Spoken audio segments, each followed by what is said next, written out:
Aiwa silks, Kasaragod, Kanhangad, Mangalore. ഈ not നിരോധനം ഞാനടങ്ങുന്ന പൊതുസമൂഹത്തിന് വലിയ ദുരിതം സമ്മാനിച്ചിരുന്നു. അതിൻ്റെ നേർസാക്ഷ്യക്കാരാണ് നമ്മളൊക്കെ, അതിൽ യാതൊരു സംശയം വേണ്ട. നമ്മളൊക്കെ ഒരുപാട് അനുഭവിച്ചിട്ടുണ്ട്. നമ്മൾ അധ്വാനിച്ച് കഷ്ടപ്പെട്ടുണ്ടാക്കിയ പണം അത് നൽകണം, അതല്ലെങ്കിൽ ലഭിക്കണം എന്നുണ്ടെങ്കിൽ നമ്മൾ ബാങ്കിന് മുന്നിൽ 4-5 മണിക്കൂർ ക്യൂ നിന്ന് ഇരുന്ന് വാങ്ങേണ്ട ഒരവസ്ഥ.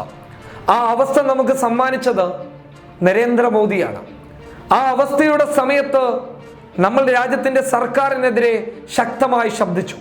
ഇന്ത്യയുടെ പ്രധാനമന്ത്രി വന്ന് പറഞ്ഞു, ഈ ഒരു അവസരത്തിൽ നിങ്ങൾ ആ പ്രയാസം ഒന്ന് ക്ഷമിക്കുക, അതിനുശേഷം നിങ്ങൾക്ക് നേട്ടങ്ങൾ ഉണ്ടാകുമെന്ന് നരേന്ദ്രമോദി പറഞ്ഞു. കൂടെ മലയാളത്തിൻ്റെ മഹാനടൻ, നടന വിസ്മയം ലാലേട്ടനും വന്ന് പറഞ്ഞു, നിങ്ങൾ മദ്യശാലകൾക്ക് മുന്നിൽ ക്യൂ നിൽക്കാറില്ലേ, സിനിമ തിയേറ്ററിന് മുന്നിൽ ക്യൂ നിൽക്കാറില്ലേ, ഇത് രാജ്യത്തിൻ്റെ ഒരു നന്മക്കല്ലേ, നിങ്ങൾ ക്യൂ നിൽക്കുക, അത് യാതൊരു സംശയം വേണ്ട, ഞാനും പല ആവശ്യങ്ങൾക്ക് ക്യൂ നിൽക്കാറുമുണ്ട് എന്നതായിരുന്നു മോഹൻലാൽ പറഞ്ഞിട്ടുള്ളത്. എന്നാൽ എനിക്ക് വല്ലാത്തൊരു സന്തോഷം തോന്നിയ ഒരു സമയമായിരുന്നു. കാരണം പൊതുജനത്തിൻ്റെ പ്രതികാരം, പൊതുജനത്തിനെ ഉപദ്രവിച്ചു കഴിഞ്ഞാൽ അത് സർക്കാർ ആയാലും പോലീസ് ആയാലും ഏതൊരു നേതാവായാലും ശരി, പൊതുജനത്തെ വേട്ടയാടി കഴിഞ്ഞാൽ പൊതുജനം പ്രതികരിക്കുക എന്നുള്ളത് സ്വാഭാവികമാണ്. മലയാളത്തിൻ്റെ നടന വിസ്മയമാണ് ലാലേട്ടൻ.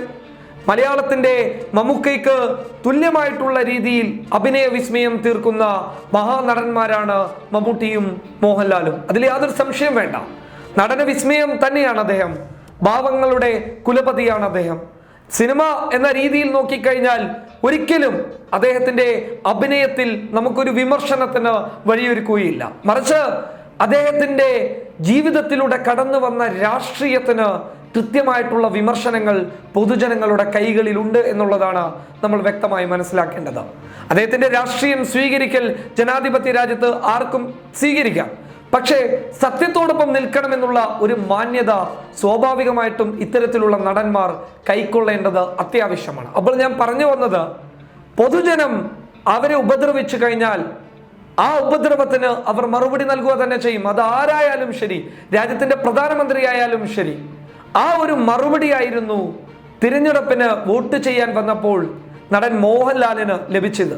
1.5 മണിക്കൂറോളം ക്യൂ നിൽക്കേണ്ട ഒരു സാഹചര്യത്തിലേക്ക് മോഹൻലാലിന് വന്നിട്ടുണ്ടെങ്കിൽ, അങ്ങനെ ഒരു സാഹചര്യം നടൻ മോഹൻലാലിന് വന്നിട്ടുണ്ടെങ്കിൽ, ആ സാഹചര്യം നിങ്ങൾക്കുള്ള ഒരു കലക്കൻ മറുപടിയാണ്. കാരണം ജനങ്ങൾ ദുരിതാവസ്ഥയിലാണ്.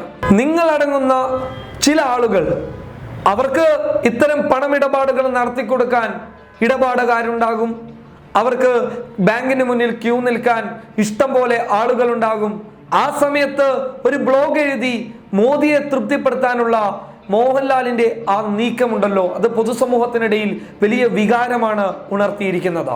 നിങ്ങൾക്കെതിരെ ശക്തമായിട്ടുള്ള ഒരു മറുപടി പൊതുസമൂഹം അന്നേ നൽകിയിരുന്നു. എന്നാൽ അതിന് ഏറ്റവും കൃത്യമായിട്ടുള്ള മറുപടി എന്ന് പറയുന്നത്, ക്യൂവിൽ നിൽക്കാതെ പോലീസ് പറഞ്ഞതനുസരിച്ച് പോളിംഗ് ബൂത്തിലേക്ക് പോകാനിരുന്ന നിങ്ങൾക്ക് പൊതുജനങ്ങൾ നൽകിയ മറുപടി തന്നെയാണ് നിങ്ങൾ ഇരുന്ന് ചിന്തിക്കേണ്ട യഥാർത്ഥ വസ്തുത. കാരണം ഒരിക്കലും പൊതുജനങ്ങളെ ഉപദ്രവിച്ചവരുടെ കൂടെ, പൊതുജനങ്ങളെ വേട്ടയാടിയവരുടെ കൂടെ ആര് നിന്നാലും അവരൊക്കെ ഒന്നാണ് എന്ന രീതിയിൽ പൊതുജനം ഒരു ദിവസം നിങ്ങളടങ്ങുന്ന ആ സമൂഹത്തെ വേട്ടയാടുക തന്നെ ചെയ്യും, യാതൊരു സംശയം വേണ്ട. അത് തന്നെയായിരുന്നു ഇന്നലെ തിരഞ്ഞെടുപ്പ് ദിവസത്തിൽ കണ്ടത്. അല്ലാതെ നടൻ മോഹൻലാലിനോട് വ്യക്തിപരമായിട്ട് ആർക്കും ഒരു ദേഷ്യമില്ല. കാരണം എന്ത് ദേഷ്യമാണുള്ളത്? പലയിടങ്ങളിലും നടൻ മമ്മൂട്ടി പലയിടങ്ങളിലും പോളിംഗ് ബൂത്തിലേക്ക് പോകുമ്പോൾ അവിടെയുള്ള ജനങ്ങളൊക്കെ പറഞ്ഞല്ലോ, മമ്മൂട്ടി കയറി പോകൂ, അകത്തേക്ക് കയറിക്കോളൂ എന്ന രീതിയിൽ തന്നെ സംസാരിച്ച് മമ്മൂട്ടി അകത്തേക്ക് കയറ്റി വിട്ടില്ലേ? അത് എന്തുകൊണ്ടാണ് എന്നുള്ളത് വ്യക്തമായി നമ്മൾ ചിന്തിക്കേണ്ടിയിരിക്കുന്നു. രണ്ടുപേരുടെയും തീരുമാനങ്ങൾ